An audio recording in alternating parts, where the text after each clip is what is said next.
Kasi syempre, the lola can only do so much, no? Syempre, ang layo-layo na nun, di ba? Minsan nga, tayo din sa mga relasyon natin, parang meron tayong mga pino-forgo na kasi may sarili rin tayong... tsaka may sarili rin siyang kalungkutan without it being so obvious, no? The lola is going through the same thing, no? Going through the same process. Having her kids work abroad, no? Wala siya, mag-isa lang siya, ganun. Pareho, actually, halos pareho silang dalawa. Yun yung nakita ko. Direct way, the use of homos, not straight. Oh, yeah. That's a... Kasi madalas siya, at saka yun talaga yung channel ng mga kabaklang, madalagin din mga batang Pilipino na gay para makahanap ng dates. Kasi they can go out they can like, oh whatever, parang hey, bakla ako, date me. It's not like that Parang yun ang main channel ng mga tao ngayon na gano'n.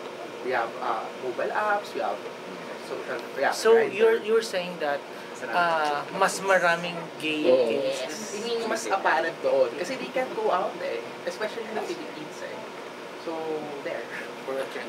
Dagdag ko lang, no? Because of course, may referent, if I may call it, ay yung nangyari na doon.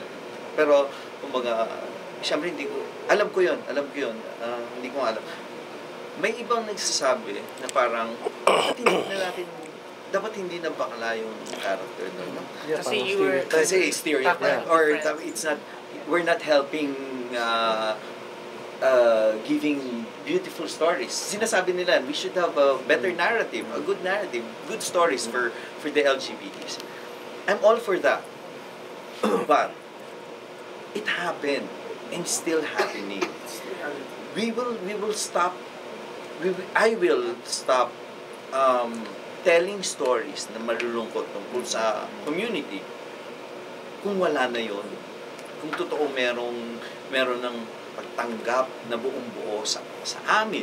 Hindi ko, I wouldn't assume kung sino man ang member ng LGBT. Pero sa amin, no? Yun. Gusto ko rin ng masayang kwento para sa amin. Pero, based sana sa totoo, no? Kasi ang nangyayari, gusto nating laktawan yung hindi pa talaga tayo resolved hindi pa naman talaga tayo totoong tanggap, no? At hindi pa totoong masaya ang mga kwento. Although masaya, maraming masasaya na, pero marami pa rin malulungkot. Kasi pag hinakbangan natin yun, alam mo, kadugtong pa rin yan dun sa hindi pagtanggap, denial natin. No? Katulad din yan na, I'm sorry but I have to bring this up. It has always on my mind.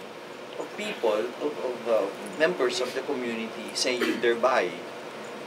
But they wouldn't touch a woman or they wouldn't, ano mo yan? Hindi ko alam It's a label, I know.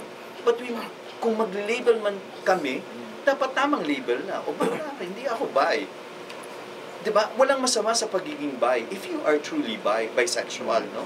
Pero kung gagawin lang siyang label, para lang, hindi ako bakla, bi ako. So it's another form of denial. Kumbaga, ano ba yun? Lumabas ka sa closet, pero kalahati lang.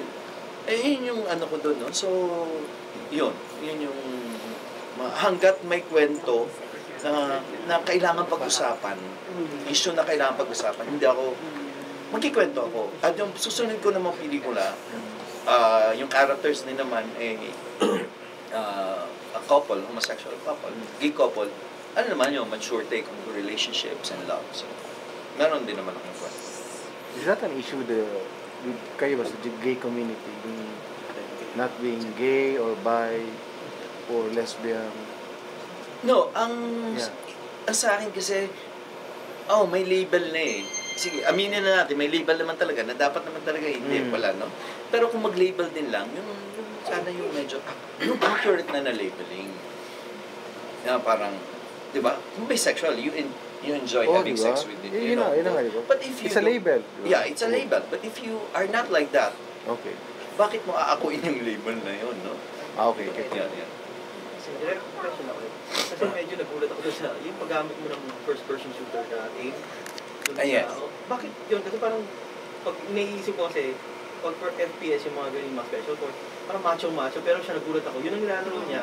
Bakit? Sagutin nyo. Totoo Sagutin ba? ng mga bata yan ngayon. Totoo yan. Okay. Yes. And I look like this. I can beat like the straight guys. Kusaka. Oo. So talagang marami rin naglalaro mo. I have a team na mas Josa pa sa akin. And they also almost always win. FPS, LOL,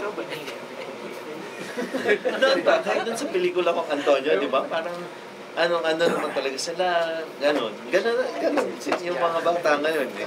Derek, are you taking the same path na tinake ni Brillante, which is yung mga issues na tinatakal niya sa film are issues na parang journalistic yung style nung filmmaking? What I don't think it's generalist. Anong sorry if I may ask. Like, di ba, Brillante films like yung recent, ano nga yun, yung Captive, which is based on, di ba, on the kidnapping issue, and you based on that issue na shooting sa mall. Are you taking that path then? Because we belong to the same, meron kaming tinatawag na group, no? Yung found story writing under Bing Lao.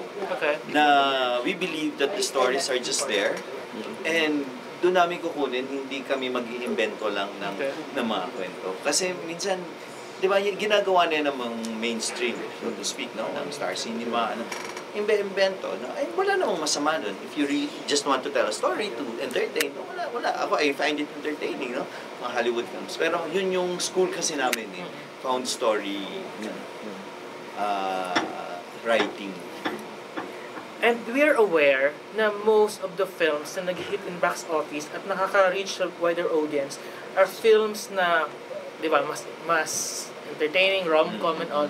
Are you willing to take that path in order to reach then more audience at the same, pero yung hindi pa rin nawawala yung quality ng, do you think is that possible? Parang hindi. Parang hindi. You have to make a choice. If you want to entertain, then wala namang masama mag-entertain. Exactly. Kasama naman yun sa mga to entertain, to educate. Yeah, So, yun. If you just want to entertain. Pero accepted na ba natin yung reality na, or yung fact na, since ito yung klase ng film mo, so hanggang dito lang yung audience na ma-reach mo? Ako, accepted. Yun. Tinatanggap ko naman siya eh. Ang feeling ko lang, kung may 10 o 100 na makapanood at nabukas, no, ang isip, makakatulong ka na kahit pa paano. Kasi ayoko naman sumabay na dun sa iba. Sa kanila na lang. Okay lang din naman. Kaya sa showing, sorry, sa showing hindi ko alam kung sana lang, mas marami sa 100 na. Pati kasi yung ending ng pelikula, parang wala siyang retribution on my part. Parang mas maganda sana kung pinatay niya yung lalaki. Mas parang lilitaw siya. Kasi nung parang namin nasa kalagitnaan, parang ang alam ko na papatay ko si Joe. So, That's clear. pagdating na ng dulo na lang, Sarili niya. sarili na lang. Ano pong retribution? Parang parang retribution dapat na parang pagganti sa kanya. Kasi, di ba may thoughts tayo minsan na parang para gumante, papakita ko sa iyo and I don't, tingnan natin if you will, kumbaga, kung mabubuhay ka kung nang maayos after, no? yun ang parang retribution. Oo, yung parang ganon. We decide. Does he live or does he die? Diba? Oo. Ganun. They chose it because yun, statement na yun, kasi I had choices. One, parang kung itulad ko sa na parang patayin. 2, patayin niya lang yung isa. 3, patayin niya yung sarili niya. I chose the third one because ito statement na to kumbaga as a filmmaker.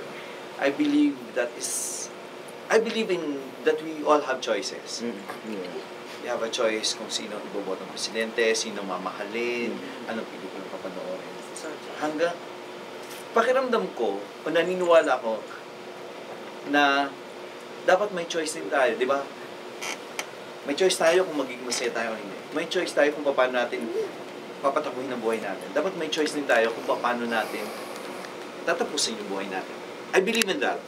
So, kumbaga, yung statement ko na yun. Given the opportunity. Given the opportunity, I would like to have a choice on when to end my life. Kumbaga, pwede naman tayo ang magsulat ng sarili nating ending.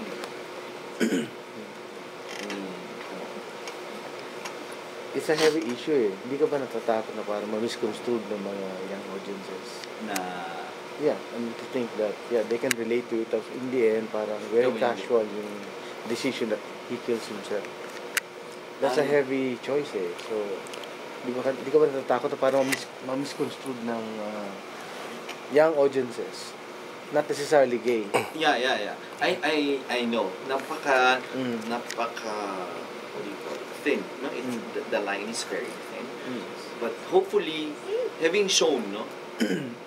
The entire, parang, they will recognize themselves. And if ever they do decide that path, sana malinaw lang sa kanila na it's a decision that they're making.